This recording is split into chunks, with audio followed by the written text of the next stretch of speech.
109페이지 면역. 여기부터 우리 김소은 사장님이 읽어주시겠습니다.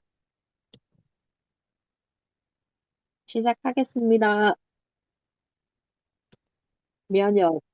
병균이 아니라 몸의 내부 환경이 문제. 면역을 간단히 이해하기 위해서는 죽은 시체를 보면 된다. 사람이 죽으면 곧바로 부패가 시작된다. 부더기가 생기고 각종 미생물들이 달라붙어 몸을 갉아먹는다. 불과 몇 주에서 수개월 만에 뼈만 남고 모두 흙으로 돌아간다. 하지만 살아있을 땐 이런 일이 벌어지지 않는다. 바로 면역력 때문이다. 이렇듯 면역은 생명을 유지하는 힘이다. 죽은 동물의 사체를 부패시키는 박테리아와 미생물은 어디서 따로 찾아오는 것이 아니다. 늘 우리 곁에 존재한다. 하지만 면역 시스템이 견고하게 지키고 있기 때문에 부패가 일어나지 않는 것뿐이다. 그래서 면역 시스템은 군대에 비유되기도 한다. 정확하게는 군대와 경찰이다. 조직이 손상되거나 미생물에 감염되는 경우처럼 외부로부터의 위협이 발생하면 호종성 백혈구가 제일 먼저 상처 부위에 도달한다. 호종성 백혈구의 가장 특징적인 기능이 바로 신속한 이동과 세균의 포식 및 살균이다.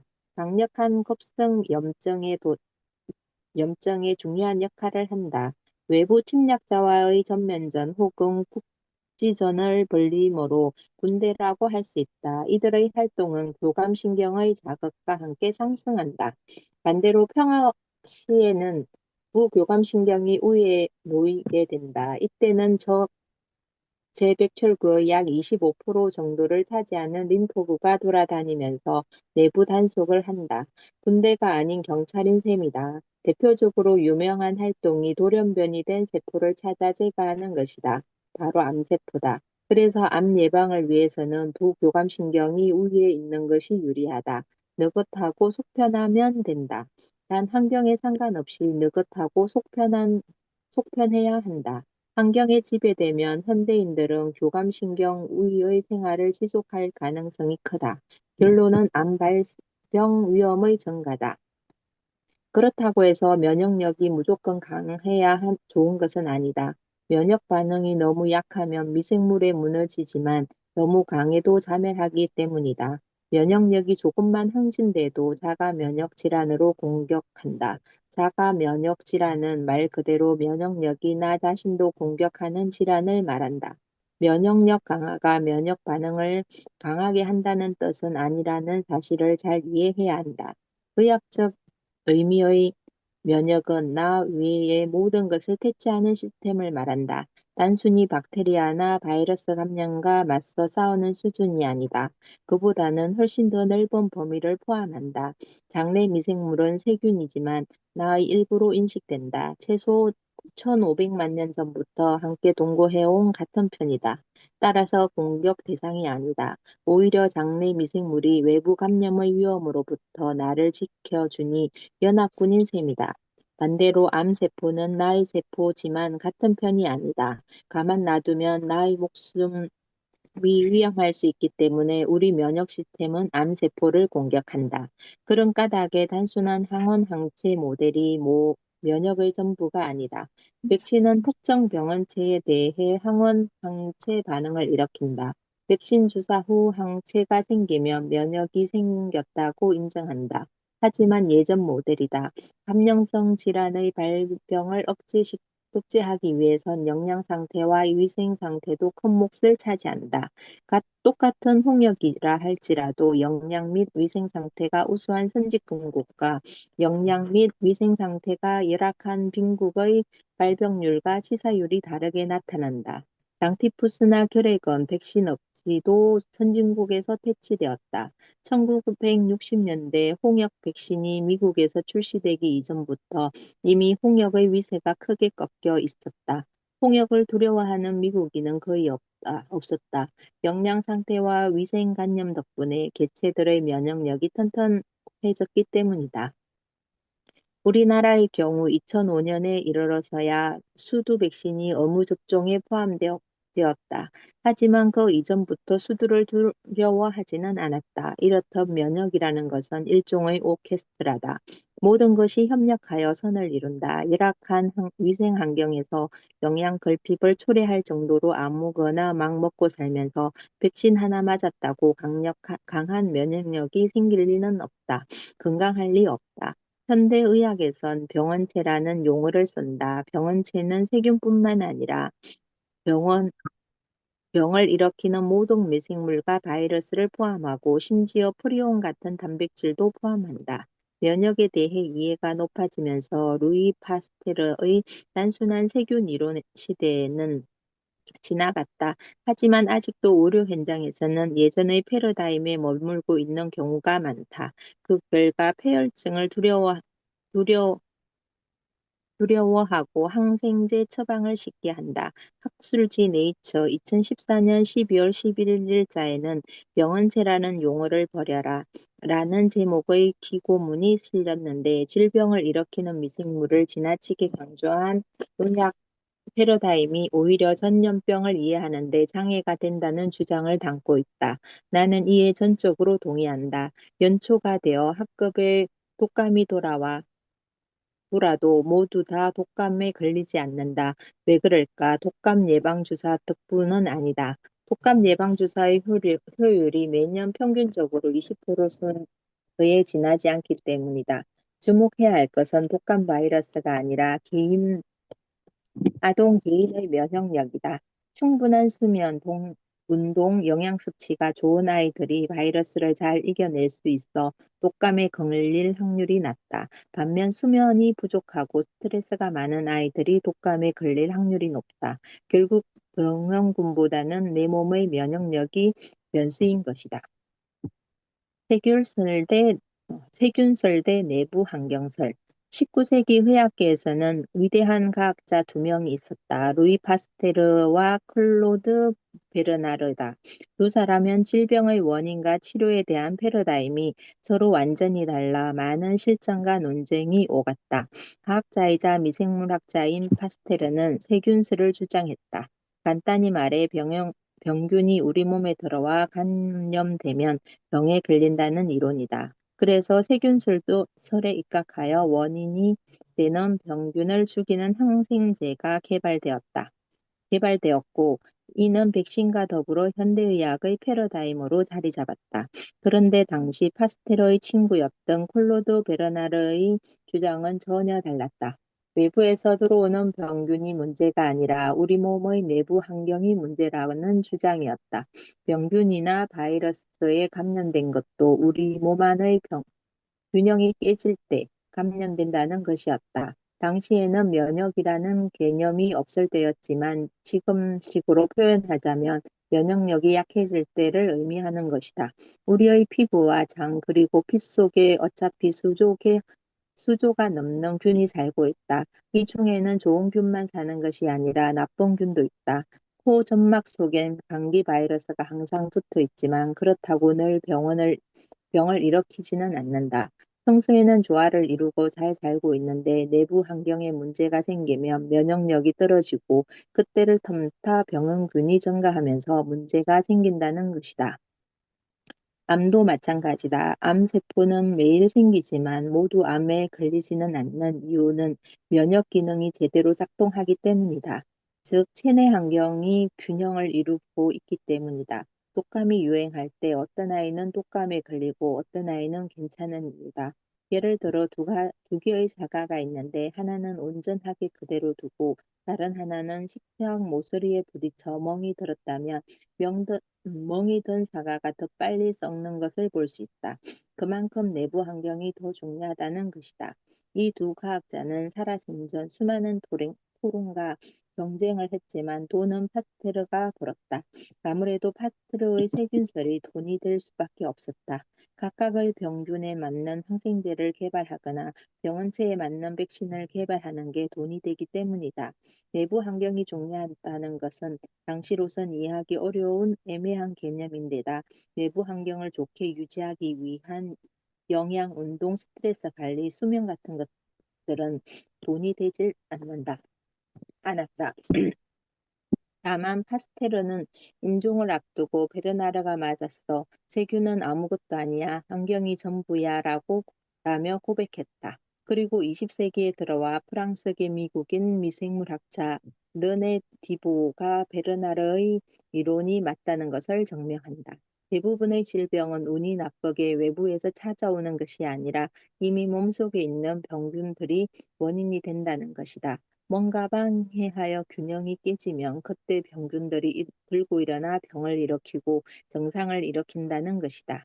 근대 병리학의 창시자인 루돌프 피르호 역시 말년의 병은 제가 병의 원인이 아니라는 것을 고백한다. 병은 쟤는 자신들이 살아갈 서식지인 병든 조직을 찾는 것일 뿐이라고 밝혔다. 모기가 오염된 물을 찾는 것이지 모기가 오염된 물의 원인이 아니라는 것이다. 이것은 깊은 통찰력이 아닐 수 없다.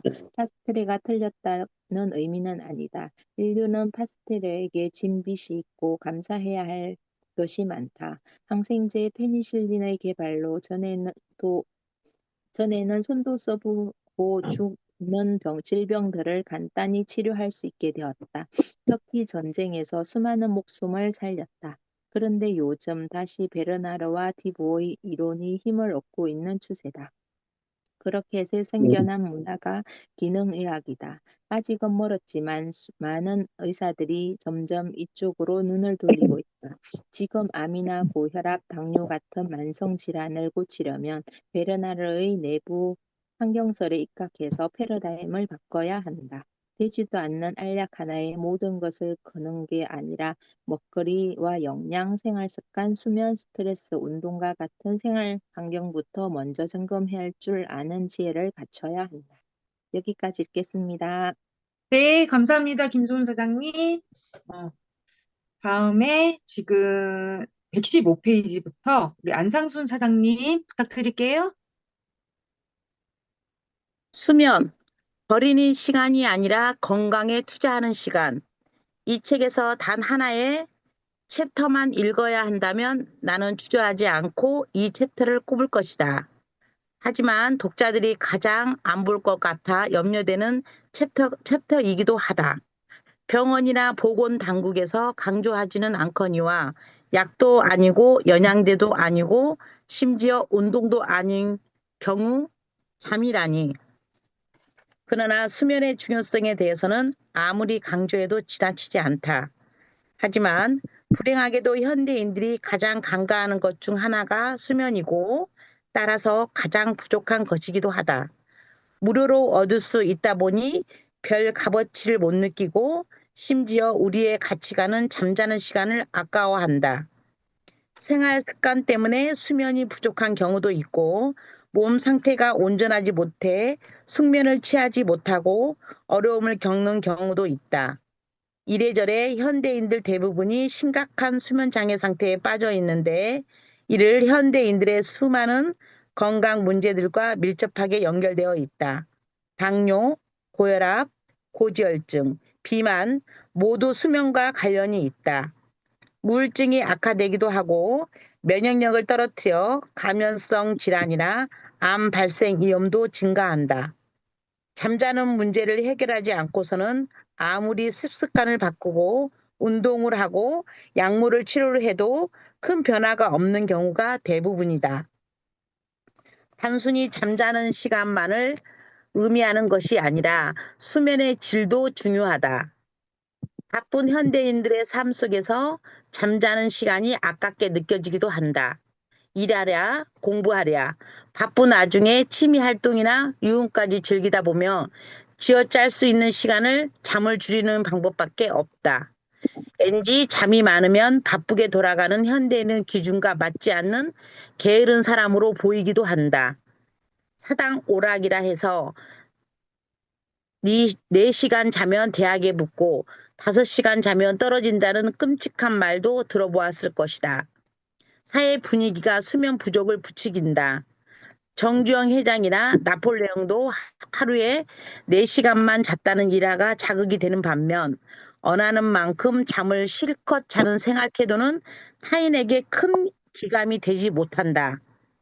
잠을 줄이면 사회적으로 성공 확률이 높다는 데는 동의한다. 더 많은 시간을 쓸 수 있을 뿐 아니라 부지런하고 성실한 생활이 가능하기 때문이다. 물론 성공의 개념은 사람마다 차이가 있겠지만 사회적 통념의 성공을 이룰 확률이 높은 것이다. 하지만 단언컨대 더 건강할 수는 없다. 아니, 그보다는 사람마다 체력과 체질의 차이가 있으므로 누구에게나 권할 일은 아니다. 잠을 아껴서 그 시간에 놀거나 일하는 것은 미래의 건강을 값을 받아 쓰는 것과 다른 바 없다. 잠자는 시간은 결코 버리는 시간이 아니다. 건강에 투자하는 신성한 시간이다. 수면 부족은 얼마나 위험할까? 하루 수면 시간이 5시간 미만일 경우 전체 사망률은 15% 증가한다. 2015년 CNN 검에 자거나 죽거나 라는 자극적인 제목의 기사가 실렸다. 미국 수면의학회의 최신 연구를 토대로 작성된 기사로 수면 부족과 심장마비를 비롯한 뇌졸중, 당뇨, 비만 등은 사망과 관련된 심각한 질환들의 발병 위험 증가율의 간의 상관관계를 다룬 기사였다. 바꿔 말하면 수면 부족은 죽느냐 사느냐의 문제라는 것이다. 실제로 수면 부족은 조기 노화와 연관이 있다. 한 코호트 연구에서 중년 남성들을 비교했는데 하루 평균 수면 시간이 5시간 이하일 경우 7시간 이상 수면하는 그룹에 비해 텔로미어의 길이가 6% 작게 관측되었다. 텔로미어는 염색체 끝단에 존재하는데 나이를 먹을수록 점점 짧아지기 때문에 생물학적 연령을 알려주는 지표가 되기도 한다. 스트레스, 근심, 우울증 모두 만성적인 불면증 증상 중 하나다. 이들은 수면 부족의 증상이기도 하지만 원인이기도 하다. 일주 리듬에 부정적인 영향을 끼쳐 수면 시간은 물론 수면의 질을 떨어뜨린다. 불면증 환자 거의 전부가 삶의 스트레스가 높거나 최근에 금신거리가 증가했다고 보고한다. 스트레스가 생화학적 반응을 일으켜 수면 부족을 유발하고 반대로 수면 부족은 스트레스를 증가시키니 악순환의 고리에 빠지는 것이다. 수면 부족이 행동 능력에 영향을 미칠까? 하버드 의과대학에서 수면 부족의 영향에 대해 연구했다. 3천여 명의 의과대학 레지던트 1년차들을 대상으로 한 연구였다. 일반적으로 의과대학은 레지던트들의 근무 시간을 일주일에 80시간 이하로 규정하고 있다. 하지만 개인의 스케줄에 따라 연속 근무 시간이 24시간을 넘길 때도 있다. 한 달 중 24시간 넘게 근무하는 날이 5번 이상인 경우 레지던트의 피로 누적에 의한 의료사고 위험이 무려 700% 증가하는 것으로 나타났다. 그중 환자의 사망으로 이어지는 심각한 의료사고도 300% 이상 증가하는 것으로 나타났다. 오스트레일리아의 한 연구에 따르면 깨어있는 시간이 17시간에서 19시간간 사이일 경우 인지장애 수준은 혈중 알코올 농도 0.05%의 음주 상태와 비슷한 수준으로 드러났다. 이는 평범한 보통 사람들이 깨어 활동하는 평균적인 시간에 불과하다. 그런데 계속 잠을 자지 않고 몇 시간 더 깨어 있는 경우 인지 능력은 급격히 떨어져 혈중 알코올 온도 0.1%와 유사한 수준에 이르게 된다. 이는 법적으로 음주운전에 해당하는 수치다. 이처럼 잠자는 일을 하찮게 여기면 안 된다. 잠자는 시간을 아까워하면 안 된다. 어찌 보면 건강을 지키는 가장 중요한 투자라 할 수 있다. 현대인들은 즐거운 놀거리, 일거리를 기꺼이 포기해야만 충분한 수면, 시간을 얻을 수 있기 때문에 기꺼이 투자라고 표현할 만하다. 수면을 잃었던 건강을 되찾기 위한 초석이 되거나 현재의 건강 상태를 점검해 볼 수 있는 바로 미터가 되기도 한다. 나는 잠을 잘 자고 있는가? 이 기초적이고도 중요한 질문에 자신 있게 답변할 수 없거나 이제까지 질문조차 해본 적이 없다면 지금 한번 돌아보시길 바란다. 잠이 보약이란 말은 괜히 나온 게 아니다. 우리 몸의 재생이 일어나는 시간이다.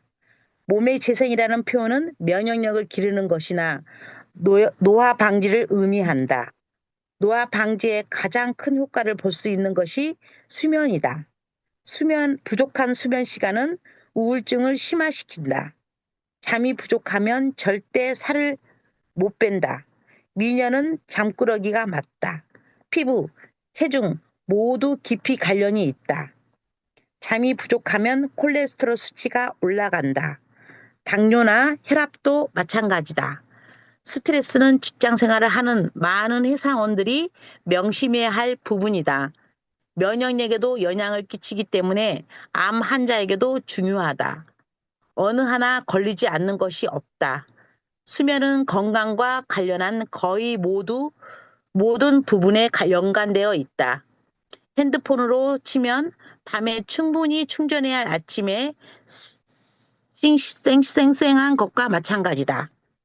빨리 충전되는 핸드폰도 있고 느리게 충전되는 핸드폰도 있는 것처럼 조금만 자도 피로회복이 되는 사람이 있고 오래 자야 하는 사람도 있다. 그런 차이가 존재한다. 내 몸을 잘 알고 내 몸에 맞춰 생활해야 한다. 그렇다면 어떻게 자는 것이 건강한 수면일까? 건강한 수면을 결정짓는 것은 다음 세 가지다. 첫 번째, 얼마나 깊이 자는가? 두 번째, 하루 몇 시간을 자는가? 세 번째, 언제 자는가? 잠자는 시간은 비만과 밀접한 관계가 있다. 하루 수면 시간이 5시간 이하일 경우 살이 찐다는 연구 결과가 있다. 살을 빼기 위해서는 8시간을 자는 것이 이상적이고 적어도 6시간 이상은 잠을 자야 한다. 신생아는 하루에 14시간에서 17시간을 자야 한다. 유치원생은 10시간에서 14시간, 초중고생은 9시에서 11시간의 수면을 필요로 한다. 그래야만 성장, 면역, 두뇌, 개발이 정상적으로 이루어진다. 성장기 어린이를 성인과 같은 수준으로 하루 7시간에서 8시간만 재우면 성장에도 영향을 끼칠 뿐만 아니라 면역력이 떨어져 감기에 걸리기 쉽고 폐렴이나 중이염 같은 감염성 질환에도 취약해진다. 그럼 잠자리에 드는 시간은 어떨까?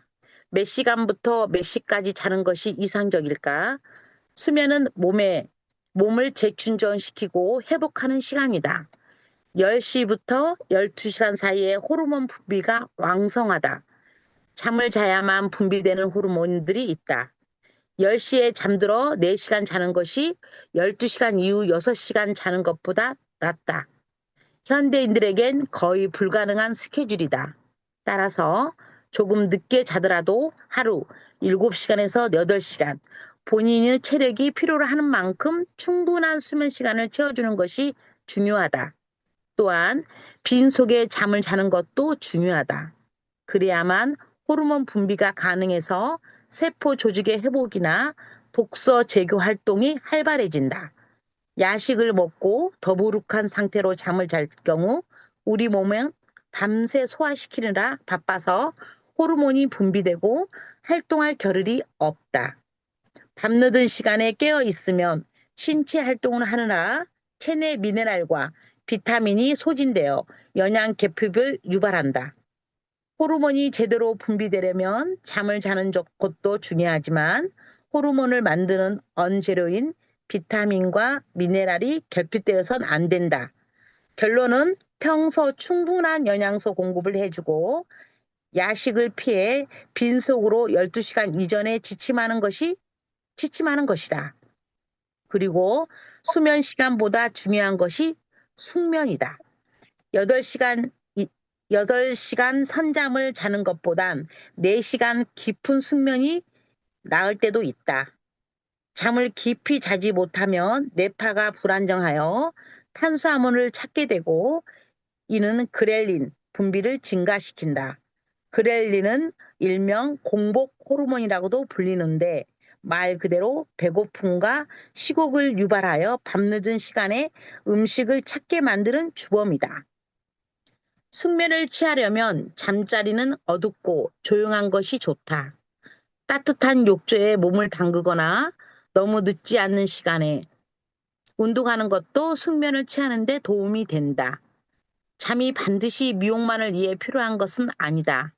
잠이 부족하면 코르티솔이라는 스트레스 호르몬의 분비도 촉진되는데 당뇨, 고혈압, 암과 같은 성인병의 원인이 된다.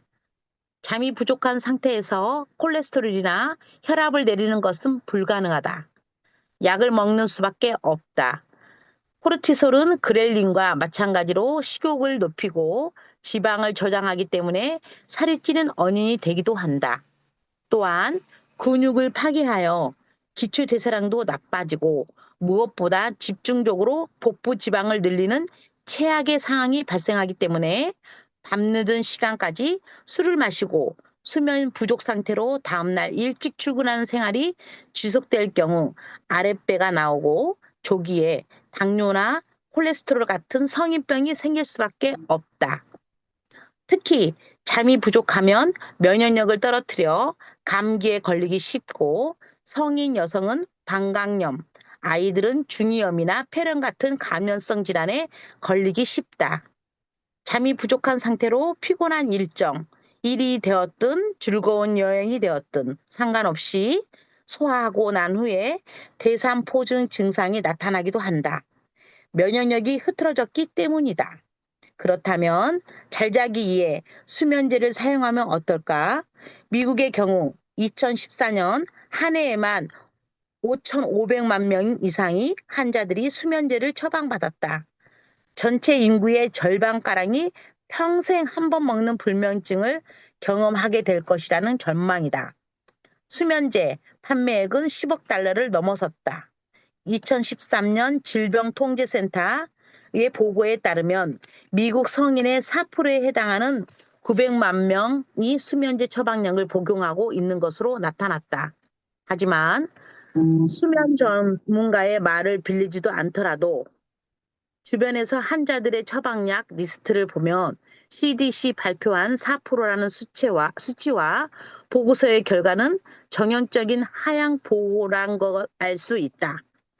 국립수면재단의 자체 설문조사에서도 놀랄 만큼 높은 수치가 보고되었다.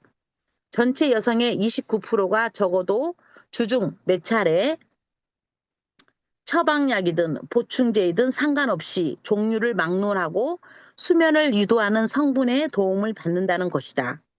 잡지사 퍼레이드가 1만 5천여 명을 대상으로 실시한 설문조사에서도 23%가 일주일에 한 번 이상의 수면제를 복용하고 14%는 매일 복용한다고 밝힌 바 있다.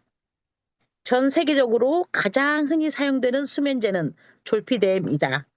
미국에서는 상품 브랜드명 MBN으로 더 잘 알려져 있고 전체 시장의 3분의 2를 차지하고 있는 베스트셀러다.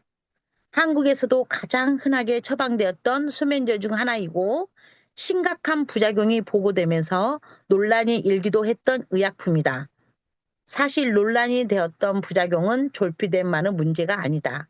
모든 수면 진정제가 그렇다. 이들 약물을 수면제 용도로 장기 복용하는 환자 중에 우울증 증상이 나타났다면 이 약의 부작용일 확률이 크다. 심한 경우 자살 충동이 생길 수 있다고 경고하기 때문에 반드시 의사와 상담하고 복용을 중단해야 한다. 수면 진정제의 한국어 어감은 온화하지만 영어로는 최면제라고 부른다. 약효작용을 통해 수면을 유도하거나 수면 시간을 늘릴 목적으로 처방되는 약물이다. 졸피뎀 외에도 누네스타와 처방 없이 구입할 수 있는 이스조피클론의 2014년 매출이 4억 달러에 달할 정도로 수면 진정제 시장의 규모는 방대하다. 그렇다면 이들 수면 진정제의 효과는 어떨까? 환자들에게 실질적인 도움이 될까? 수면제를 의지하게 된 환자들의 가정과 경험을 살펴보면 수면제라는 명칭이 무색하다. 깨어있지 않는 상태가 곧 상태는 아니기 때문이다. 자연적인 수면과 수면 진정제, 약물 유도에 의한 수면제에는 차이가 있다. 하버드 의과대학 패트릭 풀러 교수의 설명이다. 사람이 수면에 빠져드는 과정에서 뇌에 여러 회로가 관여한다. 수면 진전제는 이 중 한 가지 화학 작용에만 관여한다. 이는 당연히 뇌 과학 신호의 불균형을 초래하게 된다.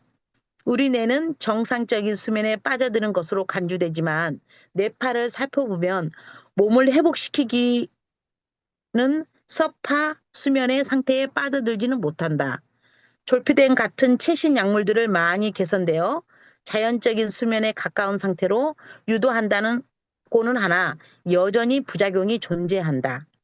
극히 드물게 목류병이나 수면 중 음식을 먹는 수면 식이 장애 증상이 나타나기도 한다. 모두 정상적인 수면으로 보기 어려운 상태들이다. 자는 것도 아니고 깨어있는 것도 아닌 기면 상태가 가벼워 별 문제 없거나 옆에서 볼 때 우스운 수준인 경우도 있지만 심각할 때는 충격적인 장면을 연출하거나 위험한 장면을 만들기도 한다. 더 심각한 것은 기억이 없다는 사실이다. 또한 수면제를 장기적으로 복용할 경우에도 문제가 발생한다. 캐나다 몬트리올 대학과 프랑스 모르도 대학의 연구 결과 공황장애 치료제이자 수면제로 처방되는 자낙스라 레스토리를 3개월에서 6개월간 장기 복용했을 때 알츠하이머 발병 위험이 32% 증가하는 것으로 나타났다. 불과 3개월이다.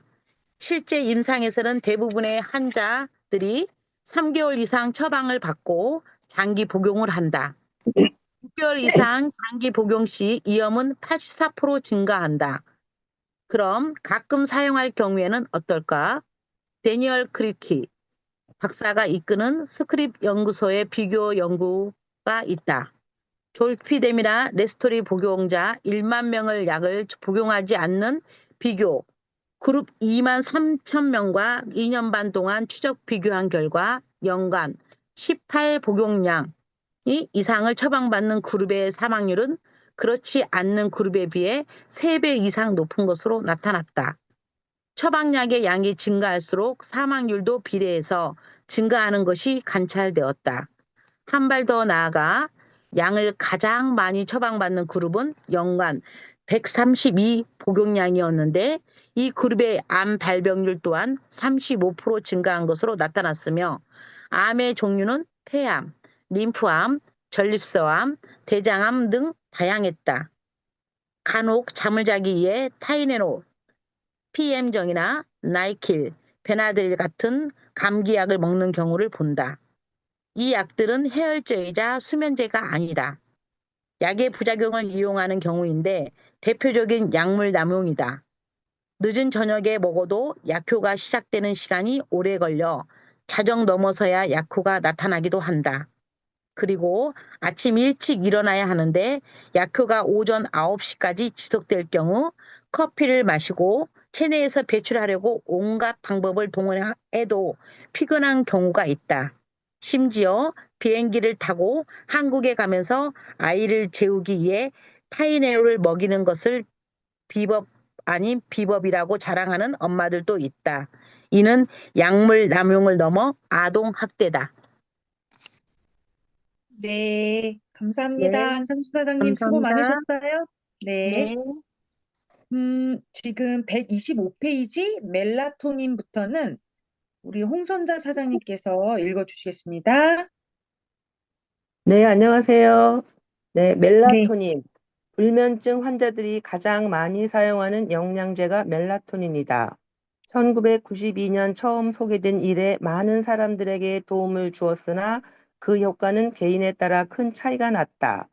개인차가 큰 이유가 있다.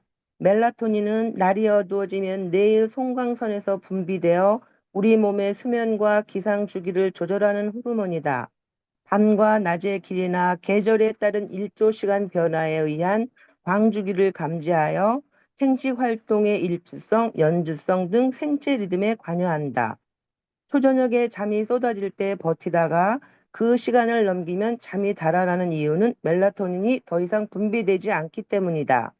멜라토닌을 보면 인간은 야행성이 아닌 주행성 동물이라는 것을 알 수 있다. 사파리에 갔을 때 동물들을 구경하기 가장 좋은 시간은 동틀 무렵이다. 해가 뜨면서 동물들이 가장 활발하게 활동하기 때문이다. 인간도 원래 이와 같았다. 하지만 요즘은 해가 떨어져도 빛이 줄어들지 않는다. 현대인들은 값싼 전기료 덕분에 빛 공해에 시달리고 있다. 해가 지면 곧바로 잠들고 해가 뜨면 일어나야 마땅한데 전등불 덕분에 얼마든지 원하는 만큼 늦은 시간에도 활동할 수 있다. 빛이 호르몬의 교란을 일으켜 불면증 환자가 늘어날 수밖에 없다. 도시에 사는 매미가 밝은 빛 때문에 밤늦은 시간에도 울어대는 것과 같은 이치다. 따라서 불면증의 원인이 단순한 멜라토닌 결핍인 경우 멜라토닌을 복용하면 바로 효과가 나타나 숙면을 취할 수 있다. 하지만 불면증의 원인이 멜라토닌만은 아니다. 다른 복잡한 원인에 의한 불면증이라면 멜라토닌을 복용해도 별 효과가 없다. 그래서 누구든 멜라토닌 효과가 좋은데 누구는 별 효과가 없다는 차이가 나는 것이다. 멜라토닌은 나이 들면서 자연스레 감소하기 시작한다. 그래서 노인이 되면 잠이 줄어든다. 멜라토닌 수치의 저하는 수면 장애를 유발하고 수면 장애는 또다시 2차적으로 인지 저하, 가속화, 심혈관 질환, 대사 질환 등을 유발한다. 멜라토닌이 낮과 밤의 사이클을 관장하는 뇌의 특정 부위 혹은 특정 뇌세포에 직접 복용하기 때문이다. 혈당 상승과 같은 만성 질환은 멜라토닌이 정상 분비를 억제하여 당뇨병 환자의 경우 수면 경험하는 비율이 높다. 멜라토닌이 건강한 사람의 수면 습관과 숙면에 도움된다는 것은 의심할 여지가 없다. 정말 궁금한 것은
아미노산의 하나인 트립토판을 필요로 한다. 트립토판은 수면을 돕는 것 외에도 생리전 증후군이나 섬유 근육종의 증상을 완화시키고 불안증, 탄수화물 식탐, 술 마신 뒤 숙취를 완화시키는 효과가 있다. 중요한 것은 트립토판이 자기 할 일을 제대로 하기 위해선 비타민 B6이 필요하다. 그리고 비타민 B6을 체내에서 사용 가능한 형태로 바꾸기 위해선 아연이 필요하다. 따라서 비타민 B6이나 아연의 결핍이 불면증을 초래할 수 있다는 점을 기억한다. 이런 경우 비타민 B6과 아연을 보충해 주는 것만으로도 간단히 수면 개선 효과를 볼 수 있다. 종합 비타민이나 비타민 B 복합체를 먹고부터 잠을 잘 잔다는 사람들이 이 경우에 해당한다. 세로토닌은 뇌에서 사용되지만 만들어지는 곳은 소장과 대장이다. 세로토닌의 95%가 이곳에서 만들어진다.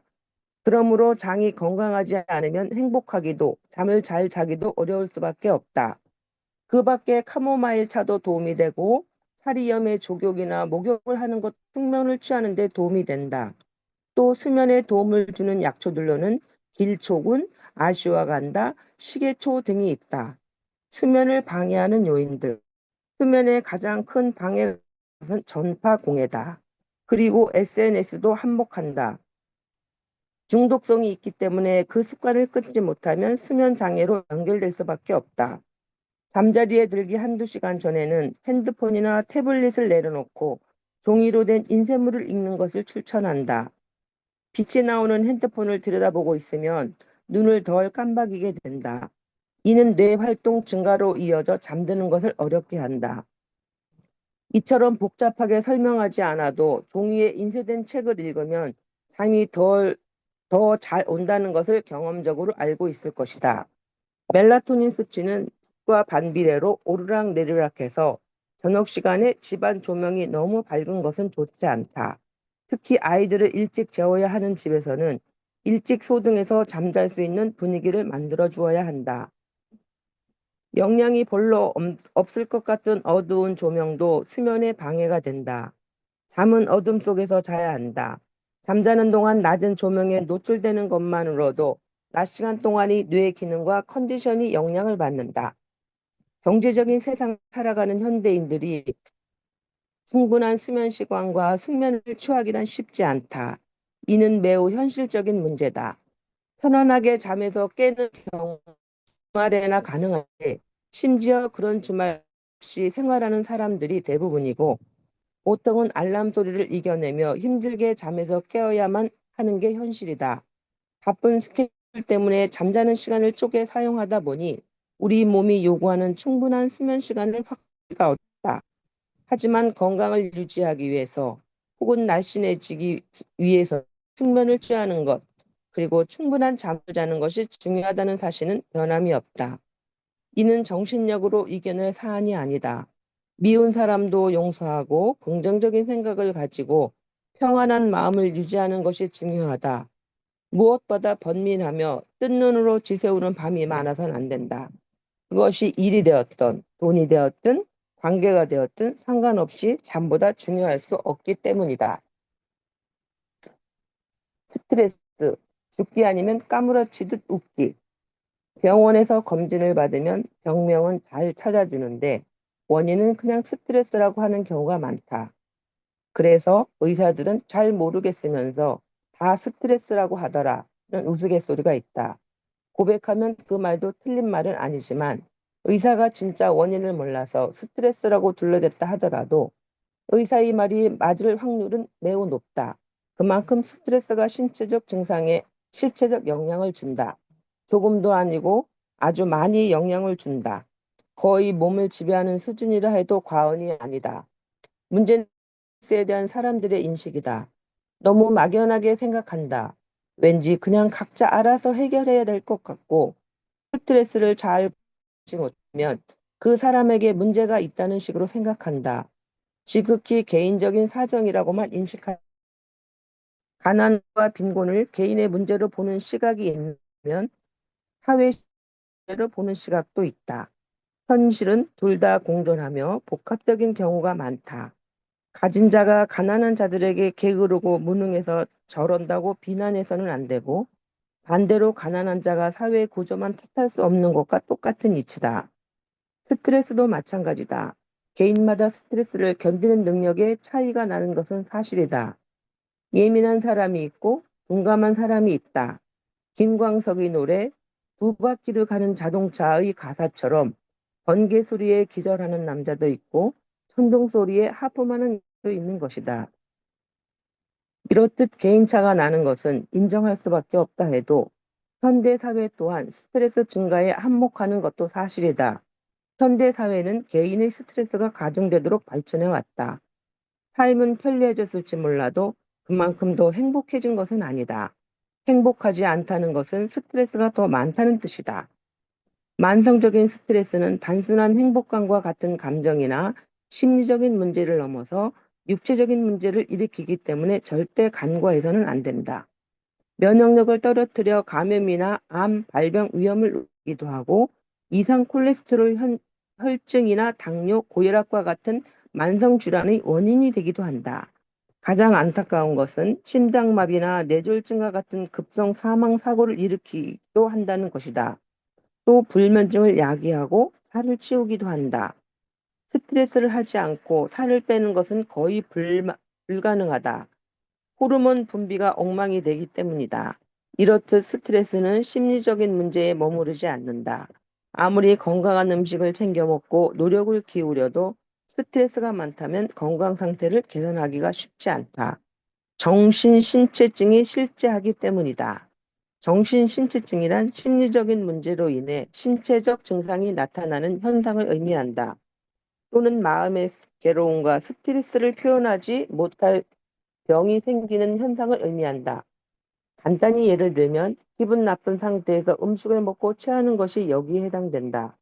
혹은 나에게 잘못한 누군가를 수년간 미워하고 그 생각을 강박적으로 되풀이하면서 용서하지 못하면 정신신체증으로 암에 걸릴 확률이 높아진다. 모든 정신신체증이 중병으로 연결되는 건 아니지만 작은 정신신체증이 우리의 삶 가운데 차지하는 비중은 상당하다. 스트레스 때문에 살을 못 빼고, 스트레스 때문에 콜레스테롤이 올라가고, 스트레스 때문에 피부에 문제가 생기는 것은 부정할 수 없는 사실이다. 스트레스가 심할 때는 사망에 이르기도 한다.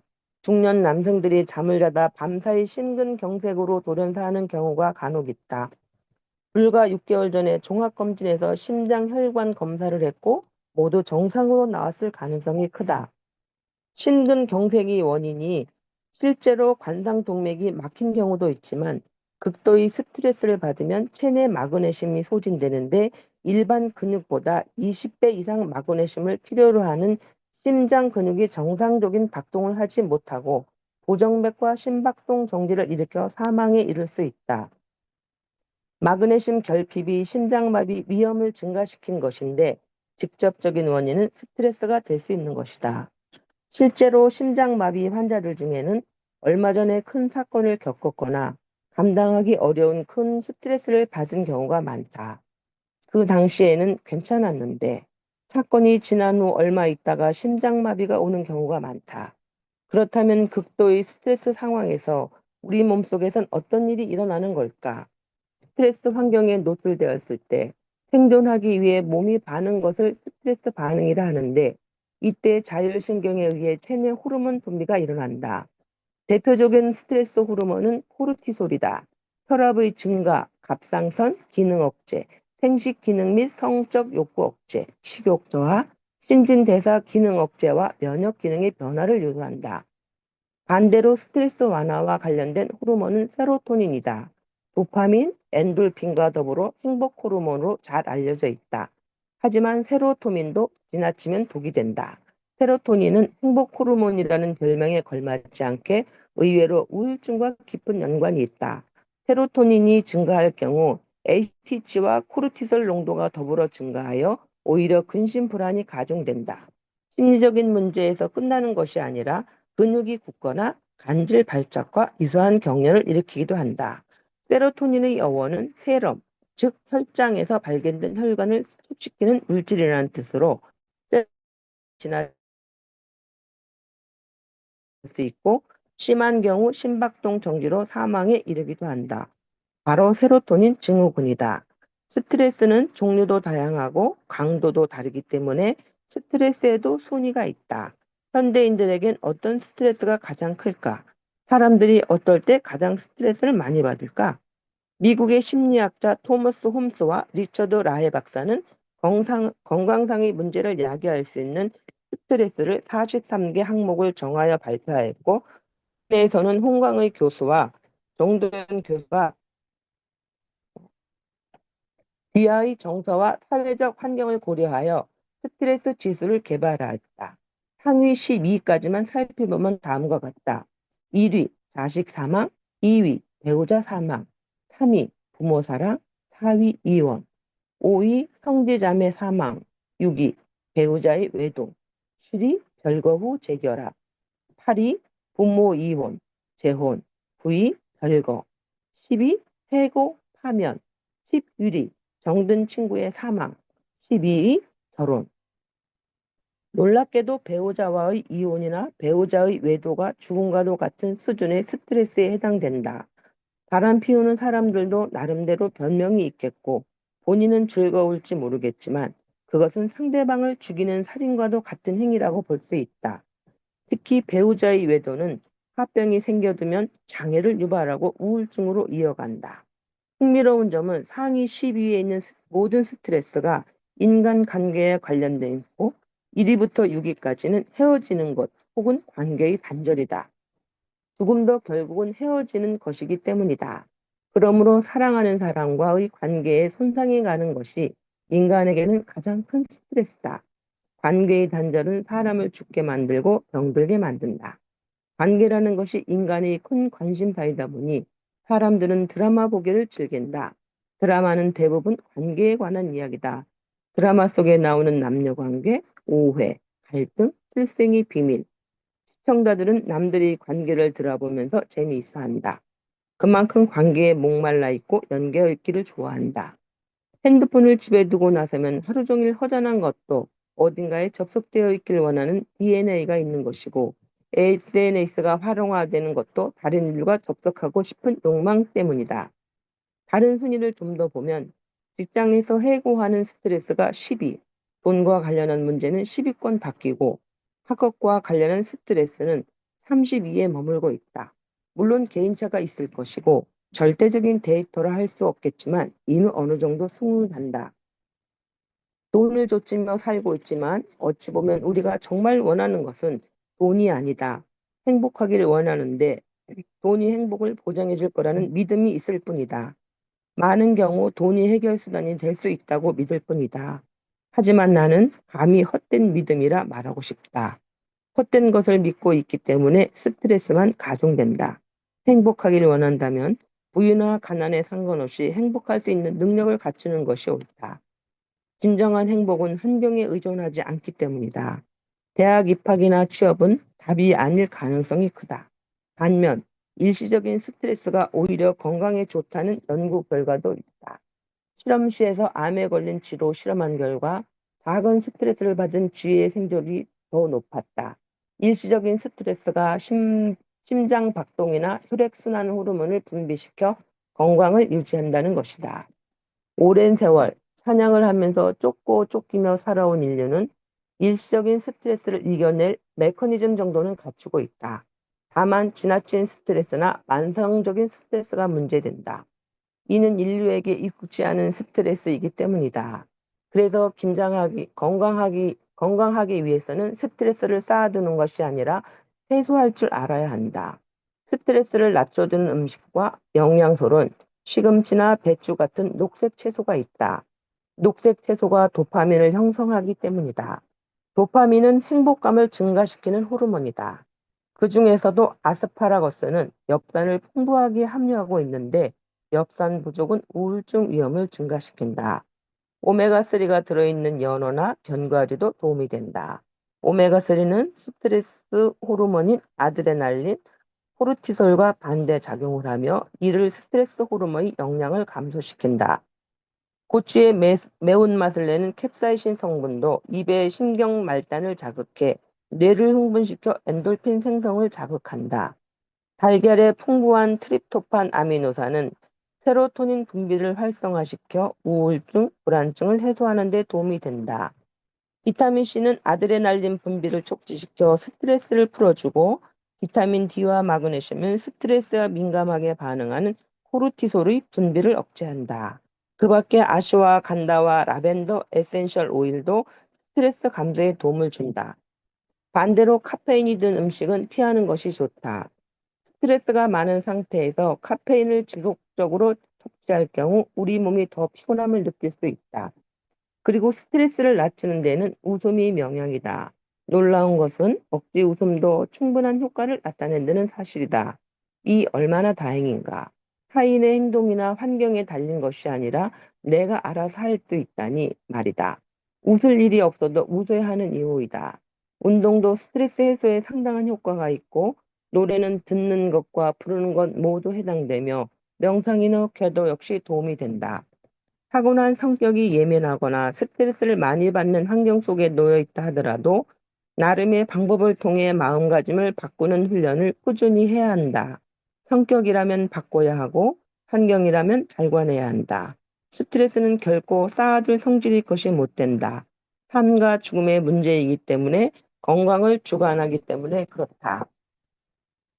네, 수고 네, 많으셨습니다, 홍 선생님. 감사합니다. 네, 감사합니다. 중요한 부분을 호르몬에 대해서 배웠잖아요. 그래서 제가 잠깐 정리를 마지막으로 잠깐 해드릴게요. 시간이 지났지만. 그래서 오늘 5가지 호르몬에 대해서 공부를 했어요. 첫 번째, 그렐린, 배고파 호르몬. 두 번째, 코르티솔, 스트레스 호르몬. 세 번째, 멜라토닌, 수면 호르몬. 네 번째, 세로토닌, 행복 호르몬. 이 세로토닌은 소장과 대장에서 만들어진다고 해요. 그래서 속이 편해야 행복하다. 세로토닌을 많이 이제 우리가 나오게 하려면 소장과 대장을 건강하게 해야 되겠죠? 어, 참고하시고 도파민도 행복감을 증가시키는 호르몬입니다. 그래서 오늘은 5가지 호르몬을 잘 배우셨으니까 한번 더 우리 이제 그룹장님께서 올려주신 유튜브로 다시 한번 들어보시면 너무 좋으실 것 같아요.